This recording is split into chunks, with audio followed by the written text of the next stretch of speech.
아프가니스탄이라는 나라에서는 이런 격언이 있다라고 그럽니다. 노인 한 사람이 세상을 떠나는 것은 도서관 하나가 불타는 것과 같다라는 말입니다. 그러니까 인생의 다양한 것을 경험한 한 노인이 이 땅을 떠나는 것은 그냥 한 사람이 세상을 떠나는 게 아니라 도서관 하나가 불타는 것과 마찬가지다. 우리 할렐루야 찬양 대원들, 하나님께서 지금까지 지켜주셔서 오늘도 하나님을 찬양하는 은혜를 누리고 있습니다. 정말 소중한 경험들이 참 많으실 텐데요. 우리가 그 믿음을 잘 배우고 또 이어받고, 그래서 우리 권사님들 이렇게 노년에 하나님을 찬양하는 은혜를 오래도록 누리실 수 있었으면 좋겠습니다. 그런 아름다운 시절이 되시라고, 또 건강하시라고 우리 다시 한번 따뜻한 박수 보내겠습니다. 고맙습니다.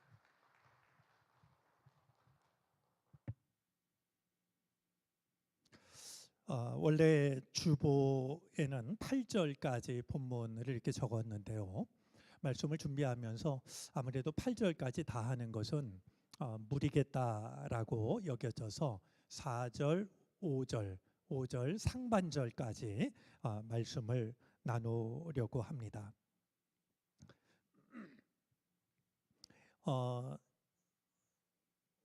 오늘 요한계시록을 배우는 세 번째 시간인데요. 자, 오늘 4절 말씀은 나 요한은 아시아에 있는 7 교회에 이 편지를 씁니다 라고 시작이 됩니다.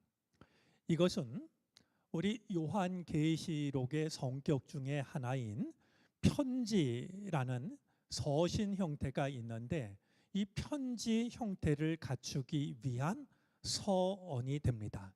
우리 편지를 쓸 때 여러분들 최근에 편지 써보신 적이 계실지 모르겠지만, 예전에는 말이죠, 우리가 이렇게 그 고향을 떠나와서 부모님께 편지를 쓴다든지 뭐 이럴 때면 그 처음 편지 그 첫 번째 표현들이 참 독특한 표현들이 많이 있지 않았겠습니까?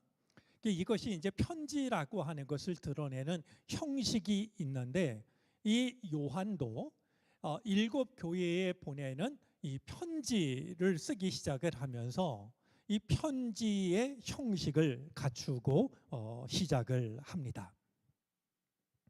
그래서 이제 4절 말씀을 보면 발신인이 누구인지, 발신인은 나 요한이 되고요.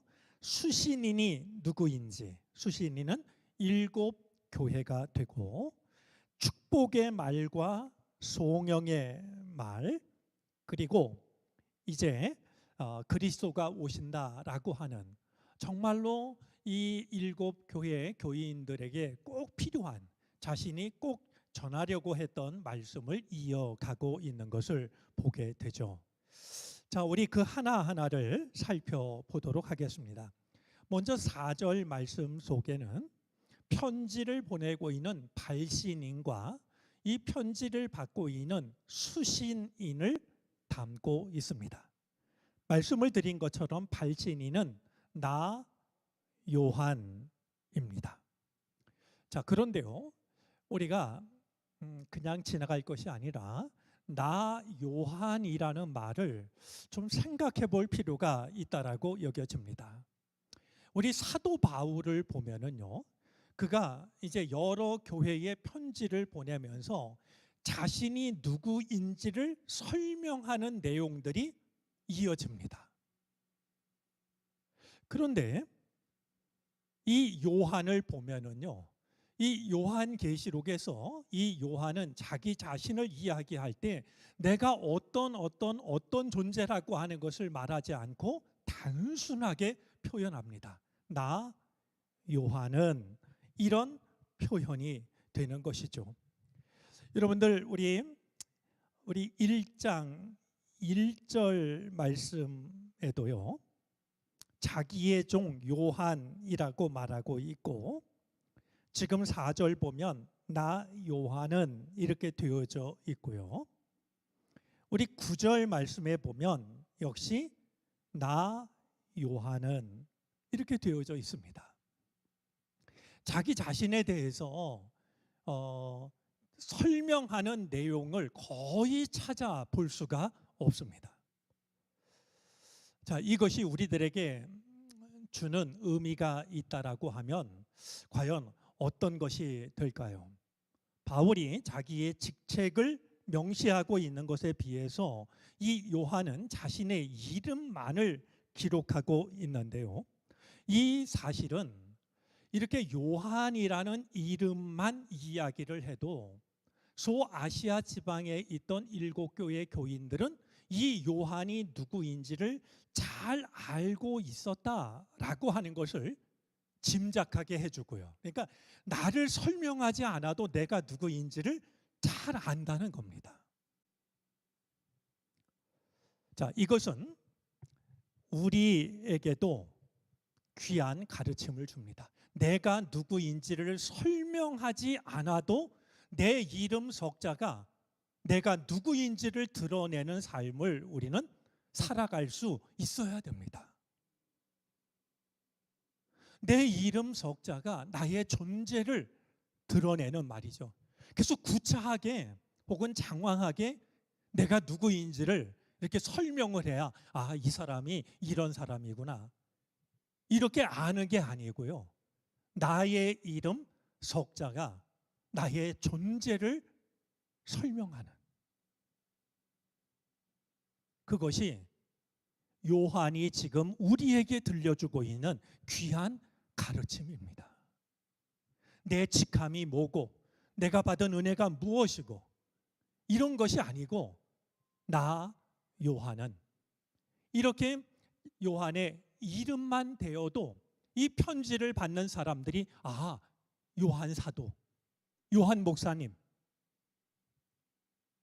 다른 설명이 필요치 않았을 터이니 오늘 우리들의 믿음이 우리들의 존재가 설명을 필요로 하고 그런 존재가 아니라 나의 이름 석자만 돼도 내가 누구인지 충분한 그런 신앙인 그런 사람들이 되어졌으면 좋겠습니다. 우리 뒤에 붙는 직함들이 있죠. 우리 기도하신 권사님은 권사님이고 이 자리에 계신 장로님, 전도사님, 목사님, 집사님 이런 저희 직함이 있는데요. 그거 없어도 내가 누구인지 충분한 나의 이름만으로도 내 믿음이 어떤지가 충분하고 내 이름만으로도 내가 어떤 삶을 살아가고 있는지를 충분히 알 수 있는 말이에요. 그런 우리들의 믿음, 우리들의 인생이 되어졌으면 좋겠습니다. 그랬으면 좋겠어요. 우리 뒤에 붙는 어떤 직함으로 겨우 내가 누구인지 설명되는 그게 아니고 그냥 내 이름만으로도 내가 누구인가 하는 것이 충분히 알 수 있는 그런 삶을 그런 믿음을 나 요한은 이라는 아주 담백한 표현을 쓰고 있는 이 요한을 통해서 우리가 마음에 두었으면 좋겠습니다. 자, 다시 한번 4절로 돌아옵니다. 아시아에 있는 7교회에 이 편지를 씁니다라고 말하고 있는데요. 여기서 말하고 있는 이 아시아는 지금 우리가 살고 있는 이 아시아를 의미하는 것이 아닙니다. 조금 설명을 드리면은요. 기원전 129년 페르가몬의 마지막 왕인 아달로스 3세의 유언에 따라서 로마에 편입이 된 로마의 영토인 소아시아가 됩니다. 그러니까 지금으로 말하면 이제 중동 지역에 있는 그 지역이 될 터인데요. 우리가 성경을 읽으면서 아시아라는 말이 나오니까 우리가 살고 있는 요한이 그러면은 우리나라에도 편지를 쓴 건가? 이것은 잘못된 생각이고요. 그 당시에 로마의 영토였던 한 지역 이름이 아시아였다라고 하는 것. 그래서 지금 우리가 살고 있는 아시아와는 다른 지역이라고 하는 것을 우리가 염두에 두어야 할 겁니다. 자, 7교회에 편지를 쓰는데요. 왜 7교회에 편지를 썼을까요? 몇 가지 추정이 가능합니다. 한 가지 분명한 사실은 그 당시에 교회가 7개만 있었던 것은 결코 아닙니다. 자, 몇 가지 생각이 가능한데요. 아마 이 요한이 하나님의 말씀을 가르쳤던 교회가 7교회일 가능성은 존재합니다. 제가 목회를 하면서 어렵지 않게 저는 이렇게 꼽을 수 있습니다. 제 목회했던 교회를 대면 단강교회에서 목회했고, 독일에 있는 프랑크푸르트 교회에서 목회를 했고, 부천에 있는 성지교회에서 목회를 했고, 또 지금 서울에 있는 정론교회에서 목회를 하고 있으니 제가 목회를 지금까지 한 교회는 4개가 되는 것이죠. 자, 그런 점에서 생각하면 이 요한이 하나님의 말씀을 가르치며 목회를 한 교회가 7교회였기 때문에 7교회의 편지를 썼을 수도 있겠다. 크게 어색하지 않은 생각 중에 하나입니다. 그러나 그보다 더 중요한 이유가 있습니다. 여러분, 성경에 보면은요, 특히 요한계시록에 보면 숫자가 참 많이 나옵니다. 이 얘기는 뭐냐 하면 이 숫자가 가지고 있는 의미가 있다라고 하는 거예요. 여러분들이 사시는 아파트에 보면 지금은 어떤지 모르겠는데요, 전에는 4층이 없었습니다. 왜 그랬을까요? 죽을 4자라. 그래서 4자 대신에 영어 4를 표현하는 첫 글자인 F라는 것이 쓰여 있기도 했고요. 여러분, 이것은요, 얼마나 뿌리가 깊으냐 하면 인공위성을 쏘아 올릴 때도요, 1호, 2호, 3호 다음에는 5호입니다. 4호를 쏘면 이게 불길한 거예요. 여러분, 인공위성이면 정말 과학이 얼마나 발전된 그 집약체이겠습니까? 그런데 여전히 이 4자라고 하는 숫자에는 뭔가 꺼림칙한 거예요. 그러다 보니까 그 숫자를 피하는 것이죠. 중국 사람들이 제일 좋아하는 숫자는 8이라는 숫자라고 그래요. 그래서 자동차 8888은요, 이게 정말 부르는 게 값일 만큼 말이죠. 경매에 붙이면 상상을 초월할 만큼 고가를 형성하는 그런 숫자라는 거예요. 여러분, 우리가 이런 일은요, 구자라는 숫자에도 담겨져 있습니다. 우리는 하늘 몇 마리라고 그럽니까? 하늘 9마리입니다. 하늘 1000마리도 아니고요, 100마리도 아니고요, 하늘 9마리예요. 왜냐하면 이 9라고 하는 것은 가장 먼 것을 나타내는 숫자이기 때문이에요. 자, 그러면 7교회라고 할 때 이 7이라는 숫자가 갖는 의미는 무엇이었을까? 7이라는 숫자는요, 완전이라는 의미를 가지고 있는 숫자였습니다. 자, 그렇게 생각을 하면 7교회에 편지를 보냈다라고 하는 것은 단지 하나, 둘, 셋, 넷, 다섯, 여섯, 7교회에 편지를 보낸 게 아니라 이 땅에 있는 모든 교회를 향하여서 편지를 보냈다라고 이해를 하는 것이 요한계시록다운 이해가 될 겁니다. 그러니까 꼭 요한이 7교회를 목회했는지 안 했는지 그것은 알 길이 없고 아마 그러지 않았을까? 이런 생각을 갖게 하는데요. 그보다 더 분명한 것은 7이라는 숫자가 완전 수이기 때문에 요한계시록에는 이 7이라는 숫자를 강조하고 있는데요. 그런 면에서 보면 이 7교회는 지상에 있는 단지 7개의 교회가 아니라 지상에 있는 모든 교회를 대표하는, 모든 교인들을 대표하는 그런 의미가 훨씬 더 성경적인 의미가 되어질 수 있을 것 같습니다. 하나님의 모든 백성들을 향하여서 편지를 쓴 것이죠. 자, 역시 말씀 이어갑니다. 지금도 계시고 전에도 계셨고 또 앞으로 오실 분과,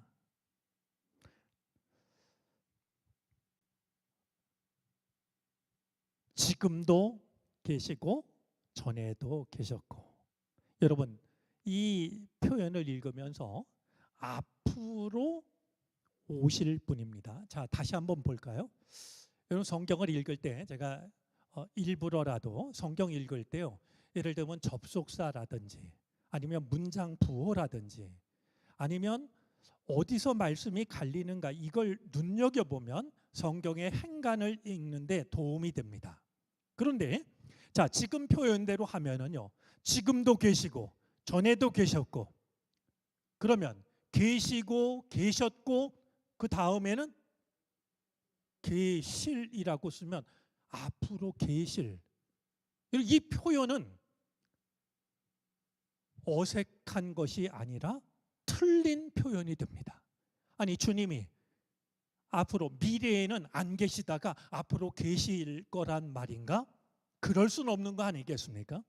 자, 지금 하나님의, 주님의 영원성을 말하는데요, 하나님이 영원하시다라고 하는 것은 지금도 계신 분이고요, 전에도 계셨던 분이고요, 앞으로도 계실 분이 아니라 미래에 대해서도 그분은 여전히 계시는 분인데요, 이걸 계시다라고 표현을 하면 지금은 안 계시는 것이 될 수 있으니 앞으로는 장차 오실 분이라고, 이렇게 표현을 하고 있는 겁니다. 그냥 일관된 표현이라고 한다면 지금도 계시고 전에도 계셨고 앞으로도 계실, 이런 표현이 맞지만 이 계실이라는 말이 가지고 있는 한계가 있기 때문에 말이죠. 하나님은 그러신 분이 아니기 때문에, 예수 그리스도는 그러신 분일 수 없기 때문에 지금도 계시고 전에도 계셨고 앞으로도 계실이 아니라 앞으로 오실, 이렇게 표현을 함으로써 하나님이, 그리고 예수 그리스도가 영원하신 분이라고 하는 것을 표현하고 있는 겁니다. 자, 이 말은요, 특별히 하나님의 성품 3가지를 드러내는데요, 첫 번째는 하나님의 자존성입니다. 세상에 있는 모든 것들은 누군가가 만든 겁니다. 우리가 이 세상에 태어난 것도 부모님이 계셨기 때문에 태어난 거 아니겠습니까? 제가 지금 마이크를 쓰고 있는데 이것도 누군가가 여러 가지 기술을 모아서 만들었기 때문에 마이크를 씁니다. 예배당도 누군가의 손을 거쳐서 만들어진 겁니다. 그런데 유일하게 하나님만큼은 스스로 계신 분입니다. 그래서 지금도 계시고 전에도 계셨고 장차 오실이라는 말은 하나님의 자존성, 스스로 존재하시는 말이죠. 하나님의 자존성을 나타내고 있고, 두 번째로는 하나님의 초월성을 드러냅니다. 하나님은 뭔가에 얽매이신 분이 아니셔서 모든 것을 초월해 계신 분이세요. 그거를 지금도 계시고 전에도 계셨고 장차 오실이라는 말은 표현을 하고 있는 것이죠. 마지막으로 이 표현은 하나님의 영원성을 표현하고 있습니다. 하나님은 그 끝이 어디인지를 알 수 없는 말이죠. 지금 계신 것뿐만 아니라 태초에서부터 계셨고, 우리 창세기 1장 1절 말씀 보면 태초에 하나님이 이렇게 하지 않았습니까? 누가 좀 세번역 성경으로 창세기 1장 1절 좀 확인해 볼래요? 첫 단어가 뭔지? 문득 생각나서 그러는데요. 네? 태초에로 했군요. 아마 공동 번역 아닐까 싶은데요. 한 처음에 이렇게 번역했습니다. 그런데 제가 학교에서 신학 공부할 때 송기득 교수님이 계셨는데요. 아주 귀한 분이었다라고 여겨집니다. 그분이 그 창세기 1장 1절 말씀을 두고 우리말에 그 의미를 살릴 수 있는 정말 좋은 단어가 있는데 성경에서 그것을 사용하지 않는 게 너무 아쉽다, 안타깝다 이렇게 얘기한 게 있습니다. 그 단어는 다름 아니라 맨이라는 단어입니다. 맨 처음에. 이건 다른 말이 갖기 힘든 우리말이 가지고 있는 아주 귀한 의미인데요. 우리 제 기억으로는 공동번역 아닐까 싶은데 한 처음에라고 번역을 했지만 맨 처음에라고 번역을 했으면 더 그 의미를 살려내지 않았을까 공감이 가는 그런 이야기였습니다. 자, 하나님은 지금도 계시고 그 전이 어디까지인지 모르지만 맨 처음에도 하나님은 계셨고 그리고 이 끝이 어디인지 모르지만 분명한 사실은 다시 오실 하나님이라고 이렇게 표현함으로써 하나님은 영원하신 분이라고 하는 예수 그리스도는 영원하신 분이라고 하는 것을 이 표현은 드러내주고 있는 겁니다. 자, 우리 출애굽기 3장 14절 말씀을 한번 보겠습니다. 우리 자막에 띄워져 있는데요. 한번 읽어 주시겠습니까?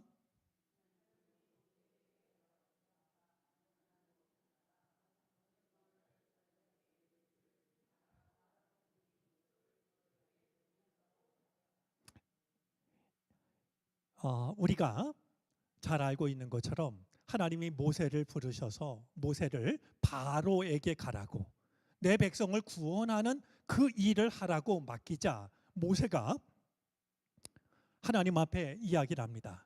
하나님, 내가 그 바로를 찾아갔을 때 백성들을 찾아갔을 때 그들이 너를 보낸 분이 누구냐고 물으면 내가 뭐라고 대답을 해야 됩니까? 나는 하나님을 만났다고 하지만 사람들이 정말 내가 누가 보내서 온 거냐라고 이렇게 묻는다면 나는 뭐라고 대답을 해야 될까요? 라고 질문했을 때 하나님께서 대답하셨던 유명한 대답이 있습니다. 나는 스스로 있는 자다 이렇게 번역을 했는데요. 그 말을 그 시브리어 원어대로 번역을 하자면 뭐냐면 나는 나다라는 말입니다. 나는 나다.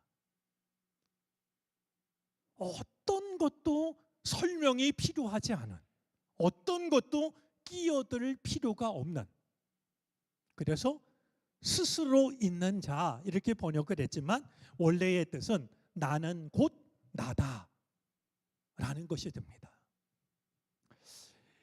여러분 우리가 하나님의 이름 여호와라고 부르지 않았습니까?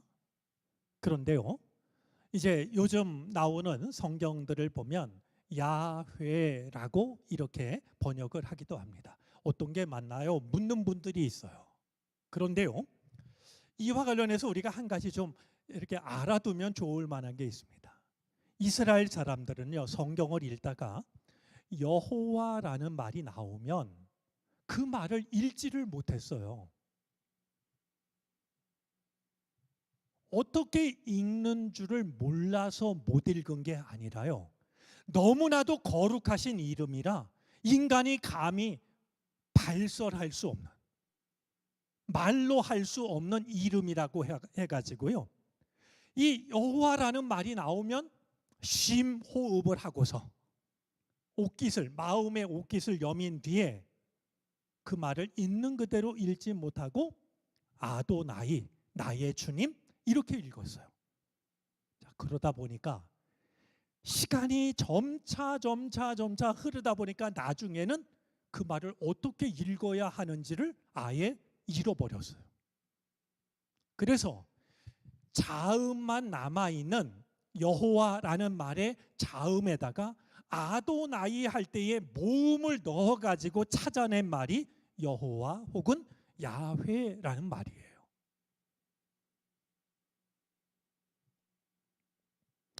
우리 이성선 시인이 별을 보며라는 시에서 이렇게 노래하고 있어요. 내 너무 별들을 쳐다보아, 내 너무 별을 쳐다보아 별들은 더럽혀지지 않았을까? 내 너무 하늘을 쳐다보아 하늘은 더럽혀지지 않았을까?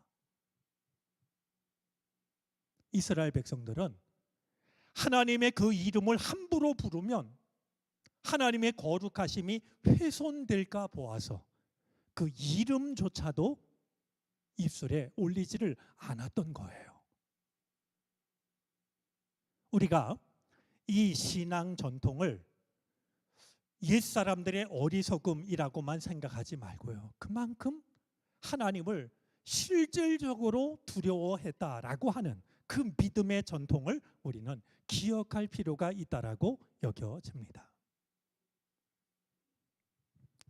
자, 이제 출애굽기 3장 14절 말씀에 보면 나는 스스로 있는 자, 나는 곧 나, 그렇게 되어져 있는데 이 하나님의 이름이 현재, 과거, 미래로 표현이 되고 있는 겁니다. 자, 그런데요, 이 지금도 전에도 그리고 장차 앞으로도 이 표현은요, 지금 1장 4절에만 있는 게 아니고요, 이 요한이 하나님에 대해서 즐겨 사용하는 표현입니다. 자, 우리 1장 4절은 확인을 했으니까 성경 한번 찾아보시겠습니까? 1장 8절입니다. 한번 성경을 보시고서요, 8절 말씀 한번 읽어주시죠.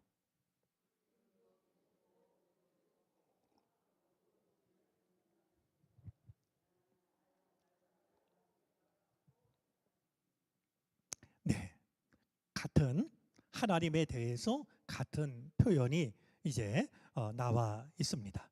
자, 또 한 가지요.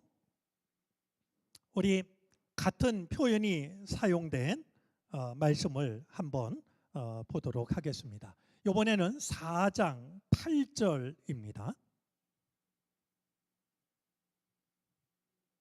한번 4장 8절 한번 다시 읽어 주시겠습니까?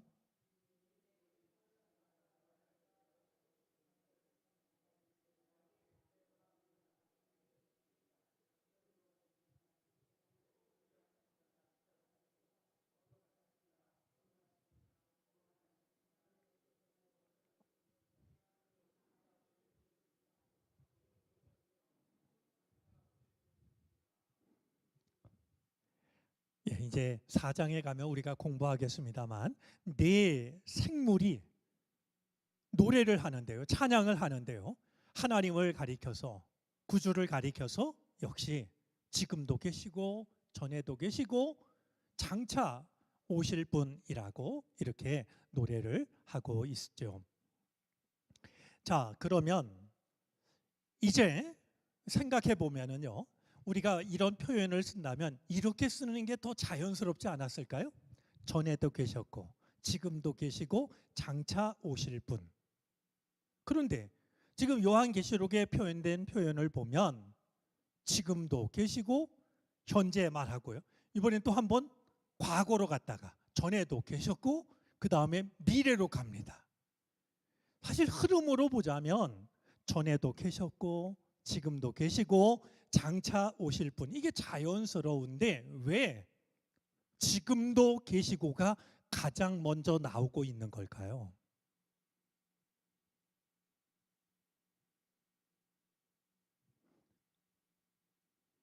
미루어 짐작이 되는 것이 있습니다. 이제 지금도가 가장 먼저 나오는 것은요, 하나님의 임재가 그만큼 절실했기 때문일 겁니다.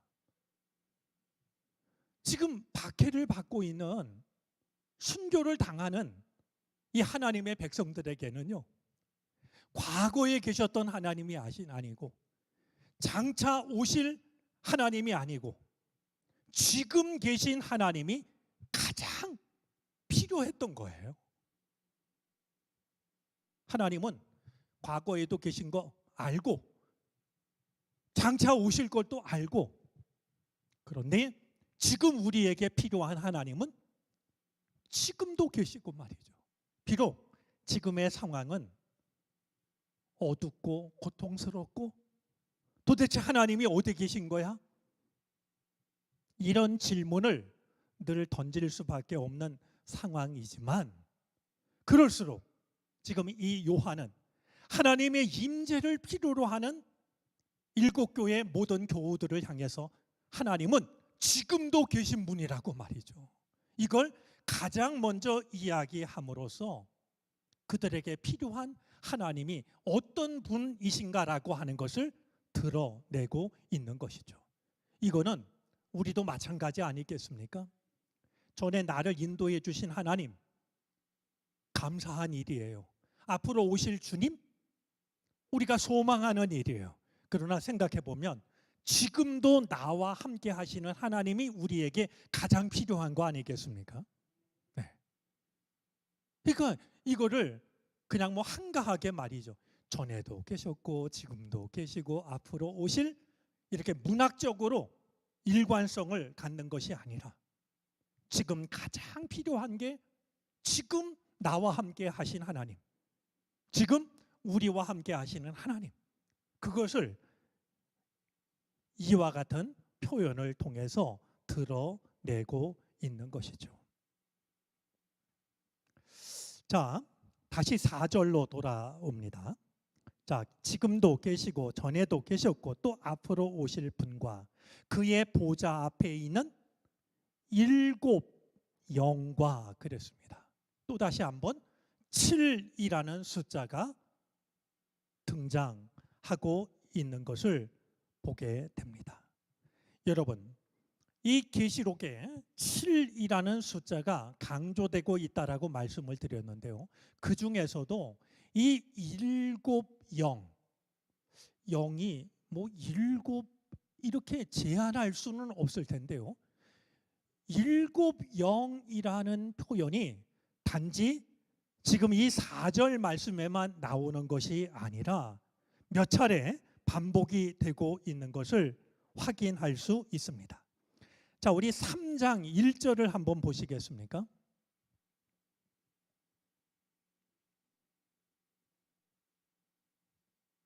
한번 읽어 주시죠.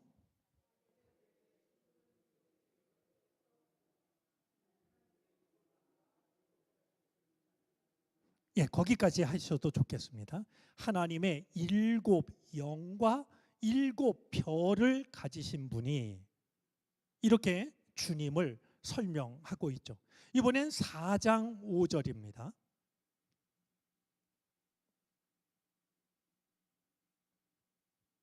예, 한번 읽어 주시죠.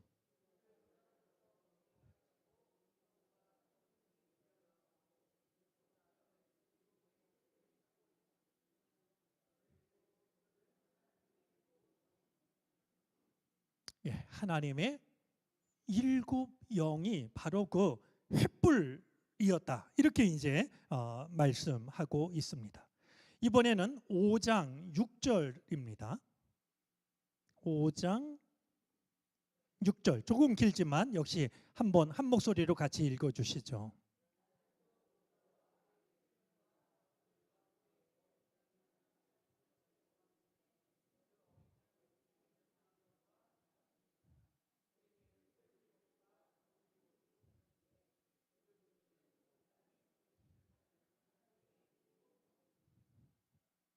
네. 일곱 영이라고 표현함으로써 이것이 거룩하신 하나님의 영임을 드러내는데요. 자, 지난주에 공부했던 거 한번 떠올려 보시겠습니까? 그 요한계시록이 다 합하면 모두 몇 절이라고 그랬어요? 이거 뭐 암기할 필요는 없지만 그래도 404절인데요. 요한이 인용하고 있는 성경 구절이 모두 몇 개라고 그랬습니까? 518개라고 그랬어요. 자, 그러면 한번 몇 가지 좀 살펴볼 것이 있다라고 여겨지는데요. 먼저 스가랴 4장 10절 말씀을 한번 보도록 하겠습니다. 우리 찾지 마시고요. 우리 영상에 있으니까요. 우리 한번 저 말씀을 읽어 주시겠어요?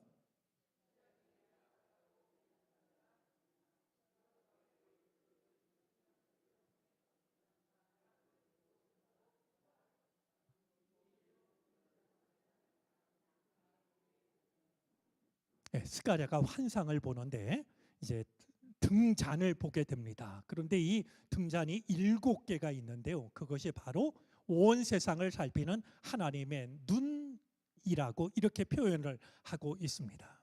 아마 지금 이 요한은 성경책을 가지고 있지 않은 반모섬에서 이 스가랴서 말씀을 떠올리고 있었을지도 모릅니다.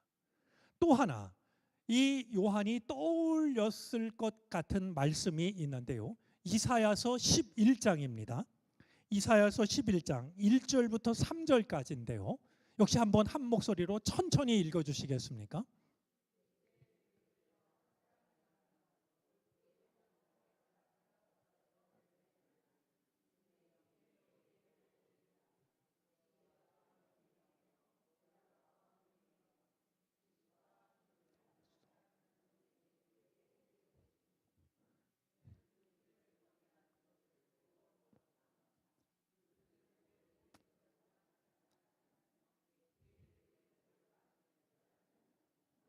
예수 그리스도가 우리를 찾아올 것을 예언하는 말씀으로 이해가 되는데요. 다시 우리 앞에 말씀을 보면은요. 이새의 줄기에서 한 싹이 나며 그 뿌리에서 한 가지가 자라서 열매를 맺는데, 자 보면 그에게 임하는 그 영을 두고서요. 몇 가지를 얘기하고 있나 한번 보도록 할까요? 처음에 주님의 영이 내려옵니다. 두 번째 지혜의 영입니다. 세 번째 총명의 영입니다. 네 번째 모략의 영입니다. 다섯 번째 권능의 영입니다. 여섯 번째 지식의 영입니다. 일곱 번째 주님을 경외하는 영이 됩니다. 아마 이 요한은 반모섬에 갇혀서 이제 주님을 묵상하면서 이 이사야서의 말씀을 떠올리지 않았을까?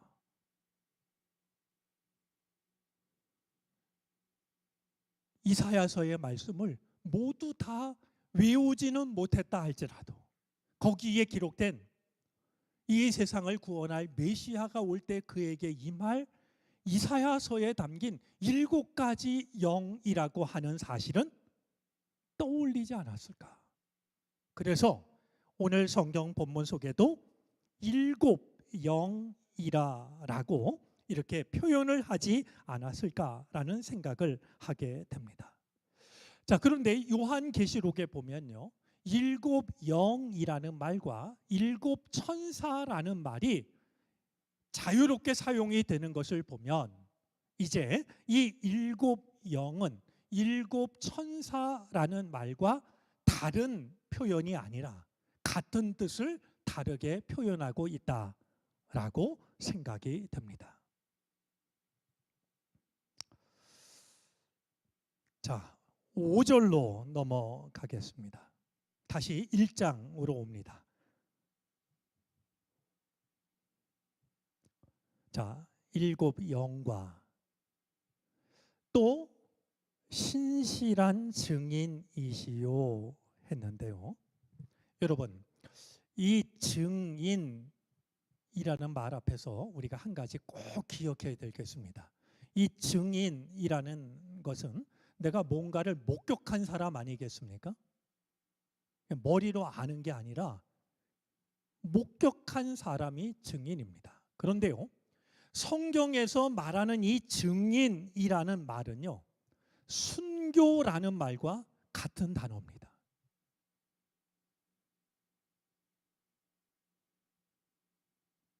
우리가 주님의 증인이 되자고요? 복음의 증인이 되자고요? 이게 그럴듯한 좋은 말이 아니고요. 복음을 위해서 우리가 순교하자라고 하는, 내가 죽어야 한다라고 하는, 우리 라틴어로 신앙이라는 말을 나타내는 말은 크레도라는 말인데요. 이 말이 무슨 뜻이냐 하면 심장을 바치다라는 뜻입니다. 어떤 게 믿음이냐? 심장을 바치는 게 믿음입니다. 참 엄청난 말이죠. 그러니까 우리가 좋은 말만 이렇게 할 게 아니라 그 말이 갖는 무게감을 우리는 알아야 되고요. 증인이 되자라는 말도 그냥 어디 가서 이렇게 손 들면서 구호 외치듯이 그러는 게 아니라 우리가 주님의 증인이 된다라고 하는 것은 주님을 위한 순교자가 되는 거다. 순교의 걸음을 걸어가는 거다. 내가 믿음을 지킨다라고 하는 것은 그냥 우리가 될 수 있는 그런 겉으로 드러난 행위가 아니라 나의 심장을 바칠 수 있는, 바로 그것이 믿음이고 증인이라고 하는 것을 우리는 잊지 않아야 할 것입니다. 자, 이 분은 죽은 사람들의 첫 열매이시요 했습니다. 자, 지금 그리스도를 쭉 설명해 나가고 있는데요. 지금 이 편지를 쓰게 한 분이 누구인지를 이제 설명하는 건데요. 예수 그리스도에 대한 설명을 이어가고 있는 중에 그분은 죽은 사람들의 첫 열매시다, 이렇게 말합니다. 필시 요한은 사도 바울의 서신 하나를 떠올렸을 겁니다. 우리 고린도전서 15장 20절 말씀인데요. 우리가 잘 알고 있는 말씀입니다. 역시 한 목소리로 좀 읽어주시겠습니까?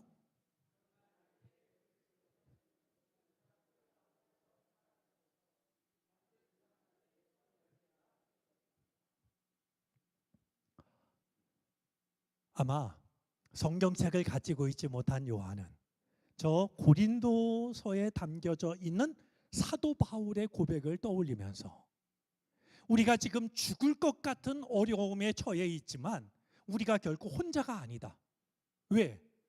우리가 믿는 예수 그리스도는 죽은 자 가운데서 다시 살아나신 첫 열매이시기 때문에 우리도 얼마든지 죽음과 같은 이 상황을 이겨낼 수 있다라고 말이죠.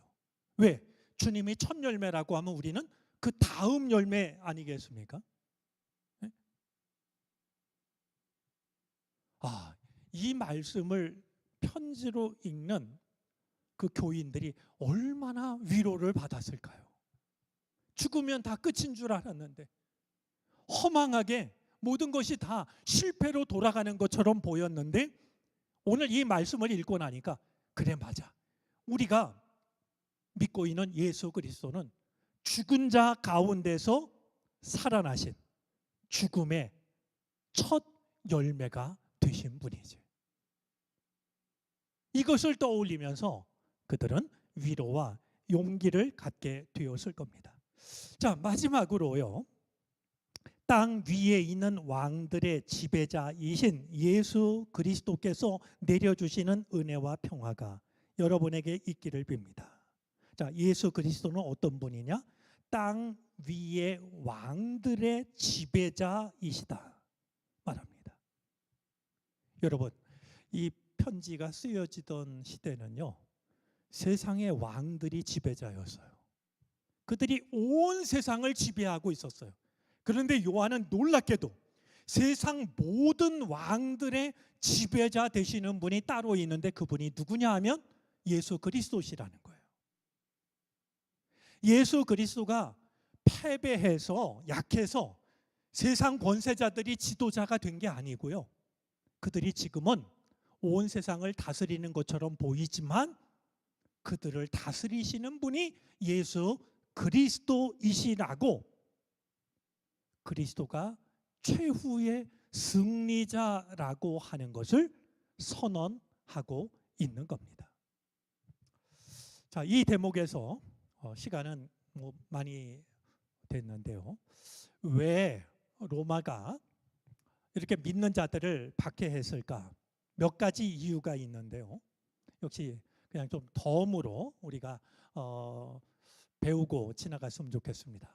먼저 성만찬에 대한 오해가 컸습니다.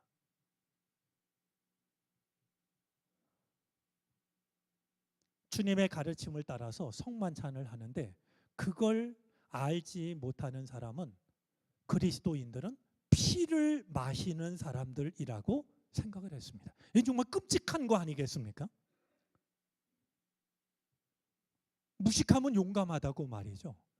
성만찬을 하는 건데 피를 마신다라고 이렇게 얘기를 하니까 이건 정말 세상에 사라져야 될 야만인처럼 생각을 했던 것이었어요. 심지어 어떤 소문들이 있었냐면 어린 아이들을 죽여서 그 피를 마신다, 이런 이야기가 사람들 사이에 퍼지다 보니까 박해를 받을 수밖에 없었던 겁니다. 자, 두 번째, 성적으로 난잡한 집단이라는 오해가 있었습니다. 왜냐하면 남자와 여자가 구별하지 않고 모이고 저녁에도 밤에도 모이고, 그러니까 그들이 자기식으로 생각하면은요, 이게 굉장히 난잡하게 여겨졌던 일이에요. 뿐만 아니라 아마 가장 그들이 싫어했던 일 중에 하나는, 아니 이 집안이 있고 이름이 있고 성이 있는데 이 그리스도인들은 그걸 허물어버리고 형제 자매 이렇게 부르고 있으니 말이죠, 이 사회의 질서를 깨트린다라고 생각을 했던 거예요. 또 한 가지, 가장 결정적인 이유는요, 황제 숭배를 거부했습니다. 주님은 오직 예수 그리스도밖에 없다고 말이죠. 그 당시에는 로마 황제가 곧 주였어요. 주님이었어요. 그 황제는 로마 황제밖에 없는데 십자가를 지고 죽은 예수 그리스도가 주님이라고 이야기를 하니까 이것은 이 국가를 전복시키려고 하는 불순한 무리들이라는 생각을 갖게 되었고, 그래서 이제 모진 핍박과 박해를 했던 것인데요. 오늘 사도 바울은 로마의 황제가 세상의 지배자가 아니라 예수 그리스도에서 세상의 모든 왕들을 다스리시는, 이제 땅의 임금들의 머리가 되신다, 이렇게 이야기를 함으로써 누가 최후의 승리자인지를 나타내고 있는 것입니다. 그래요. 우리 여기까지 읽기를 잘했다 싶고요. 다음 주일에 이제 은혜와 평강이, 은혜와 평화가로부터 시작을 하도록 하겠습니다. 제가 가능하면 수요일에는 좀 말씀을 조금 더 나누는 게 좋겠다 싶어서 다른 시간을 좀 줄이고 있는데요. 두어 가지 광고 말씀드리겠습니다. 소그룹 리더 세미나 두 번째 시간이 오늘 저녁 7시 반에 나임 예배실에서 갖게 됩니다. 우리 속장님, 지역장님, 교구장님 참석하셔서 좋은 시간 보내시기를 바랍니다. 그리고 우리 장 집사님, 우리 한울 양식이 한 몇 권쯤 남아 있나요? 아직도 좀 있나요? 예. 여러분, 한울 양식은요, 우리 감리 교단에서 발행하지만 다른 교단에서도 이걸 많이 구입할 만큼 굉장히 좋은 그 묵상집입니다. 여러분들이 새해니까요. 누구 이렇게 선물하고 싶을 일이 있으면 아니면 전도하고 싶은 대상자가 있으면 적극적으로 활용을 하시면 좋겠다라는 그런 생각입니다. 아직 남아있다라고 하니까요. 좀 적극적으로 활용을 하셔서 선물할 때 뭐 음료수 사가지 마시고 저 선물하셔도 좋고 누구 전도하고 싶을 때 저 전도용으로 사용을 하셔도 좋겠습니다. 자, 우리 예수 그리스도는 하나님은 언제나 계신 스스로 계신 분인데 오늘 요한은 뭐라고 표현을 하고 있습니까? 전에가 아니라 제일 먼저 지금도 계시고 전에도 계셨고 장차에도 계신 게 아니라 장차 오실 분, 앞으로 오실 분, 우리 마음에 오늘 잘 담아두고 하나님은 이렇게 과거도 현재도 미래도 나를 지키시지만 무엇보다도 지금 현재 나와 함께 하시는구나 마음에 담아두기를 바랍니다. 우리 성도의 교제 나누겠습니다. 옆자리에 있는 분, 앞뒤에 있는 사람 서로 인사하겠습니다. 주의 은혜가 늘 함께 하시기를 바랍니다. 우리 기도하겠습니다. 때때로 어려운 일을 만나면 마음이 흔들리고 믿음이 약해질 때가 있습니다. 하나님은 어디 계시는 걸까? 주변을 두리번거리기도 합니다. 그런 우리를 향하여 지금도 계시고 전에도 계셨고 장차 오실 예수 그리스도가 우리와 함께하고 있음을 일러주시니 감사드립니다. 어떤 경우에도 우리가 혼자가 아님을 잊지 않을 수 있도록 성령이여 우리를 도와주옵소서. 지금은 우리 구주 예수 그리스도의 크신 은혜와 하나님 아버지의 무한하신 사랑하심과 도우시며 이끄시는 성령의 은총이 주님 앞에 나와 예배하고 주신 말씀 마음에 품고 우리의 가정으로 일터로 돌아서는 우리 모두 가운데 이제로부터 영원토록 함께 계시옵기를 간절히 축원하옵나이다.